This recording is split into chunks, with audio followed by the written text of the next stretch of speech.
What's up everyone? Today we're going to be reviewing the new Kinvara 11s.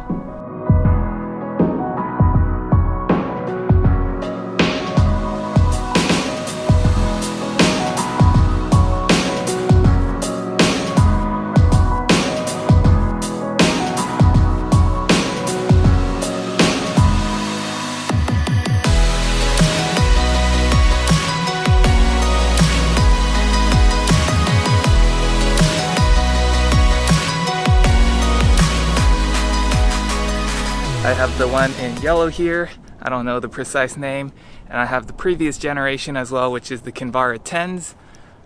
I think the main difference is this new one supposedly has a new PWR run foam inside the sole here, and it should be more durable. The previous Kinvaras for the last few generations, I'm not sure what kind of foam they use, but they typically lasted me about 300 to 400 miles, definitely around 350, like where this pair is right now. I would start to feel the wear and tear. As you can see down here, it's basically worn down, kind of flat, and the structural integrity here is still there for the most part, but I'm starting to feel weird pains and niggles in my foot, and that's pretty much when I know it's time to just toss out my shoe and get a new pair like this. Once you get a new pair, the foam is solid.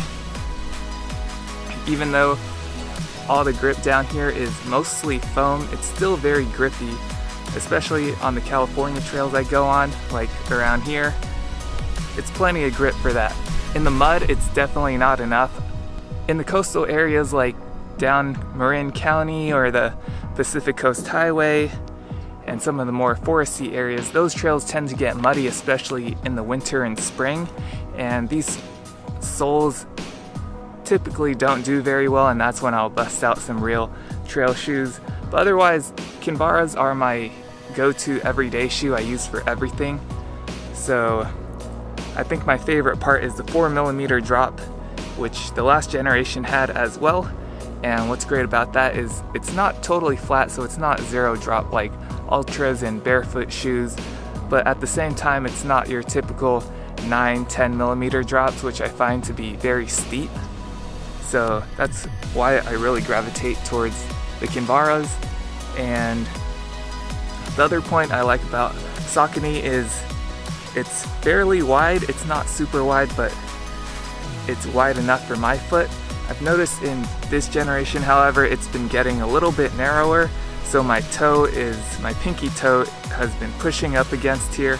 I haven't done a very long run with this yet. The most I've done was like a 6-7 mile hike / run, so we'll see how it goes. And there's also rubber. It follows the Kinvara tradition of just putting a bit of rubber where there's the most contact for most people, which is at the heel and the toes, but I mostly land around here on the ball of my foot, so this tends to wear out.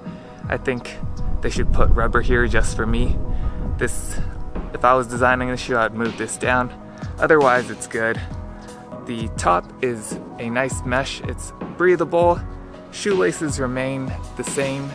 They feel and look the same as the last generation. I don't think there's anything different. And I always do the runner's knot here to lock it into my heel, because especially when you hit the downhills, I don't want my toes smashing up against the tip, even though I always get a size that's slightly larger than where I am, so usually I have about a finger's worth of space or so. But even so, when you're hitting downhills, your toes will often hit the front, and so that's why I do this heel lock. So that's my initial impressions of the shoe. I've been running in them for about a week or two now, and I might do a deeper review later. I'm probably at about 30 miles or so in these shoes. I haven't been running too much lately. Overall, I'd say if you want a neutral but not zero drop and not a high stack height, then these are really good. Because it is pure foam down here, if you're hitting really rocky areas, these are not advised. There's no rock plate, and you definitely feel larger rocks when you run on them. So yeah, if you enjoyed this video, drop a like, and I'll catch you next time. If you have any questions, drop it down below, and I'll get back to you.